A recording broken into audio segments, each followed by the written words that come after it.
Bonjour à tous. Bienvenue sur la chaîne d'information scientifique. Aujourd'hui, nous discuterons de la manière dont les drones ravitailleront les avions de combat naval d'ici 2024. Avant de commencer, assurez-vous d'aimer et de partager cette vidéo. Écrasez le bouton d'inscription et cliquez sur la cloche de notification. Le drone MQ-25 appelé Stingray décollera et atterrira des porte-avions et est essentiel à la vision future de la marine.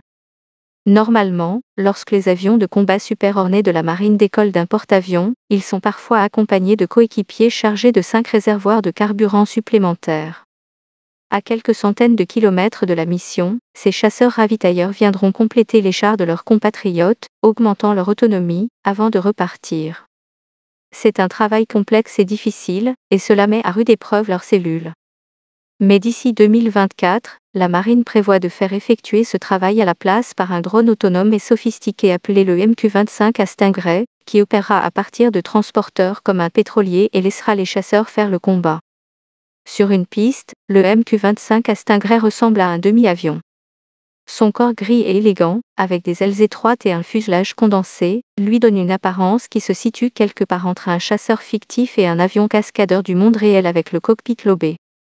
Construit par Boeing, le Stingray est une cellule entièrement inhabitée, conçue pour ravitailler de manière autonome d'autres chasseurs en vol. Elle est cruciale pour la vision de l'US Navy des robots de guerre pour l'avenir, et elle effectuera bientôt des missions de routine près des îles anglo-normandes de Californie. Le 16 mars, la marine a publié son cadre de campagne sans pilote, décrivant l'état actuel de la robotique de la marine et comment elle entend faire évoluer ses capacités pour l'avenir. La même semaine, la marine a publié son évaluation de l'impact environnemental de la base du Stingray à la base navale du comté de Ventura en Californie. L'avenir de la marine est rempli de robots, et le Stingray sera crucial pour voir cette vision se réaliser. La marine s'attend à ce que le Stingray entre en service dans le cadre des opérations normales en 2024, bien que le service ait été moins efficace lors des étapes précédentes. Quand il le fera, ce sera le point culminant d'un long voyage de 18 ans, une réalisation ambitieuse néanmoins réduite par rapport aux grandes visions avancées pour des robots volants super capables au milieu des années 2000. L'histoire du Stingray n'est pas seulement l'histoire du MQ-25A, mais aussi de la vaste vision des drones de combat qui l'a précédé et de l'avenir des robots de combat qui s'appuieront probablement sur son succès. Le Stingray est emblématique de cette volonté d'élargir le champ de ce que les véhicules inhabités peuvent faire et de leur rôle sur le champ de bataille. Il y a des drones, qui ont été proposés pour ravitailler l'infanterie et pour transporter des marchandises. Ce n'est pas nouveau, mais nous emmener dans une mission de ravitailleur RR est assez nouveau dans l'histoire des drones. Dans le présent, le Stingray doit prouver qu'il peut bien faire 3 tâches difficiles et les faire à plusieurs reprises. Chaque porte-avions est une petite piste, et le lancement de cette courte piste est souvent aidé par une catapulte, qui projette l'avion dans le ciel avec un élan supplémentaire. Atterrir sur un porte-avions est plus difficile, car la piste n'est pas seulement petite, elle se déplace également sur l'eau. Les pilotes humains s'entraînent pour cela dans des simulateurs, puis à plusieurs reprises en cours de route, maîtrisant les atterrissages de jour puis se déplaçant lors des approches de ce soir. Le Stingray devra tout faire de manière autonome, avec des algorithmes et des capteurs supplantant l'expérience et les connaissances humaines. Dans les airs, la mission principale du Stingray sera le ravitaillement en vol susmentionné.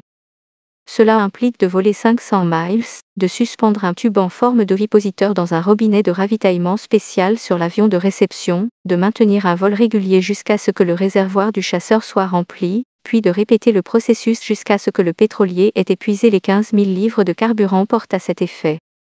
Lorsque les pilotes humains sont dans les 2 véhicules aériens comme ils le sont actuellement, ils peuvent, si tout le reste échoue, au moins se radio pour communiquer et s'assurer que tout s'aligne. Volant de manière autonome, le Stingray devra plutôt s'appuyer sur sa programmation et sur les moyens limités de répondre aux humains en vol pour gérer l'une de ses bosses.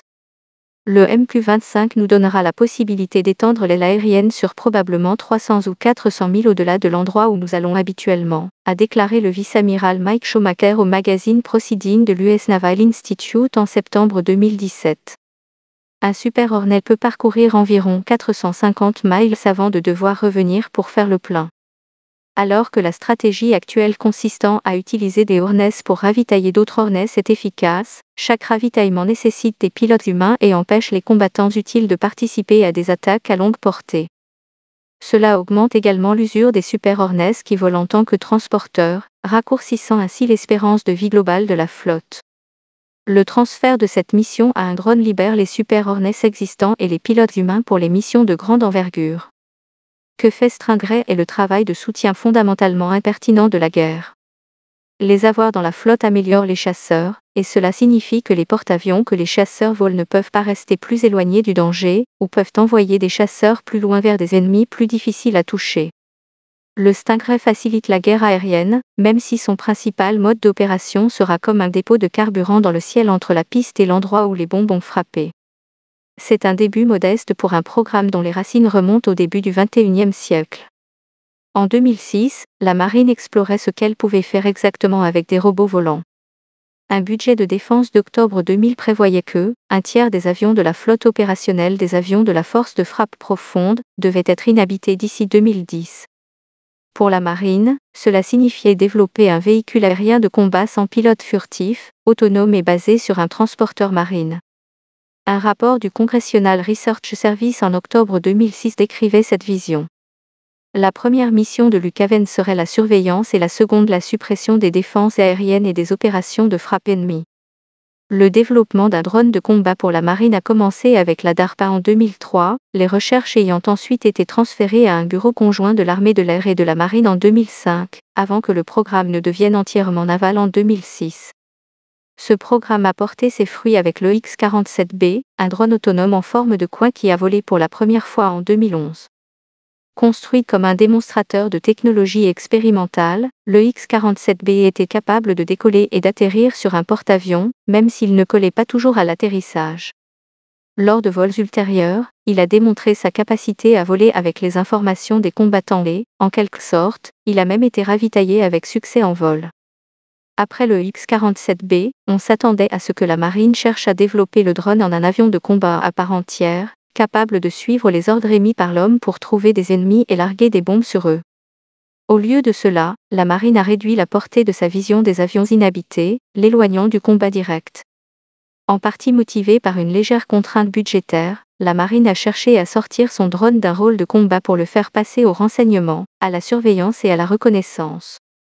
Ce travail a fait grandir le programme de drones de l'armée de l'air, les prédateurs ayant commencé comme éclaireurs non armés avant d'ajouter des armes, et menant à la ligne de Scout Reaper armés depuis le début.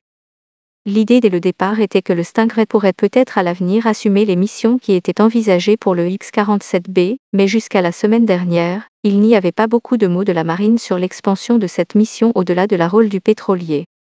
Comme l'a souligné le secrétaire de la marine Ray Mabbutt en 2014, que l'état final est un avion autonome capable de frapper de précision dans un environnement contesté, et on s'attend à ce qu'il se développe et étende ses missions afin qu'il soit capable de renseignements à portée étendue, surveillance et reconnaissance, guerre électronique, tanking et connaissance du domaine maritime.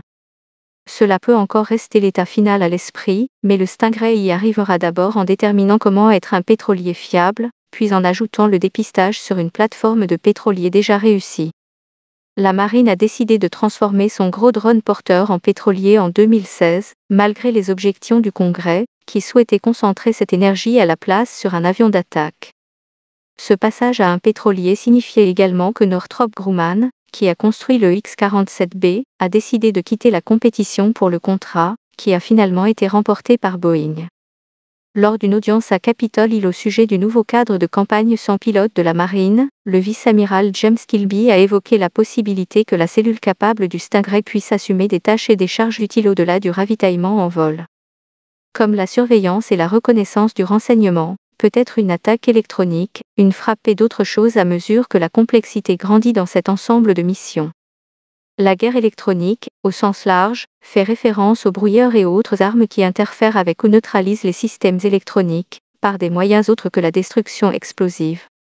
La Stingray pourrait être un autre moyen pour les transporteurs de mettre des armes sur des cibles éloignées, qu'il s'agisse de chars, d'installations radar ou de personnes marquées comme des ennemis. Faire en sorte que le Stingray, ou un autre drone construit sur son succès, effectue ces missions sera crucial si la marine veut atteindre plus de 40% des avions dans une aile aérienne sans pilote, comme l'a promis Kilby lors de cette même audience. Avant que tout cela ne se produise, la flotte Stingray devra s'installer dans sa nouvelle maison, la base navale de Point Mulu, juste à l'ouest de Malibu dans le comté de Ventura sur la côte Pacifique. Merci d'avoir regardé.